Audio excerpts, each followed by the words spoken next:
কিছুদিন আগে ভারতের লোকসভা নির্বাচন শেষ হলো। এই নির্বাচনে বিজেপি নেতৃত্বাধীন ন্যাশনাল ডেমোক্রেটিক অ্যালায়েন্স 293টি আসন পেয়েছে, আর বিরোধী জোট ইন্ডিয়া পেয়েছে 232টি আসন। বলা হচ্ছে ইন্ডিয়া জোট এই আসন পেয়ে দেশে লোকসভায় ভালো অবস্থান তৈরি করেছে।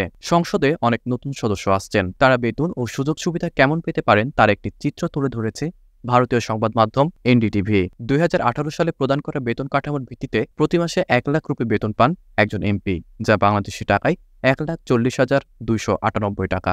নির্বাচনী ভাতা, অফিস রক্ষণাবেক্ষণ ও তাদের নির্বাচনী অঞ্চলে খরচ করার জন্য প্রতি মাসে 70,000 রুপি পাবেন সংসদ সদস্যরা। অফিস খরচ, একজন সংসদ সদস্য অফিস খরচের জন্য প্রতি মাসে 60,000 রুপি পাবেন, যার মধ্যে স্টেশনারি ও টেলিযোগাযোগ কর্মীদের বেতন অন্তর্ভুক্ত।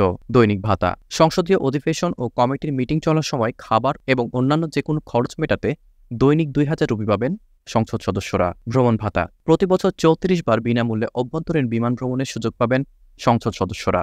অফিসিয়াল ও ব্যক্তিগত উদ্দেশ্যে বিনামূল্যে প্রথম শ্রেণীর ট্রেন, এছাড়া নির্বাচনী এলাকার মধ্যে সড়ক পথে ভ্রমণের জন্য মাইলেজ ভাতাও দাবি করতে পারেন এমপিরা। আবাসন ভাতা, এমপিদের 5 বছরের মেয়াদে প্রাইম এলাকায় ভাড়ামুক্ত আবাসন দেওয়া হয়। চিকিৎসা ভাতা, কেন্দ্রীয় সরকারের স্বাস্থ্য প্রকল্পের অধীনে বিনামূল্যে চিকিৎসা সেবা পান সংসদ সদস্য ও তার পরিবার। পেনশন, সংসদে এক মেয়াদে কাজ করার পর প্রতি মাসে 25,000 রুপি পেনশন পান সংসদ সদস্যরা। এছাড়া অতিরিক্ত প্রতি বছর কাজ করার জন্য প্রতি মাসে 2,000 রুপি করে পেনশন বৃদ্ধি পায়। ফোন ও ইন্টারনেট ভাতা, বছরে ফোন কলের জন্য প্রায় 1,50,000 মিনিট পান সংসদ সদস্যরা।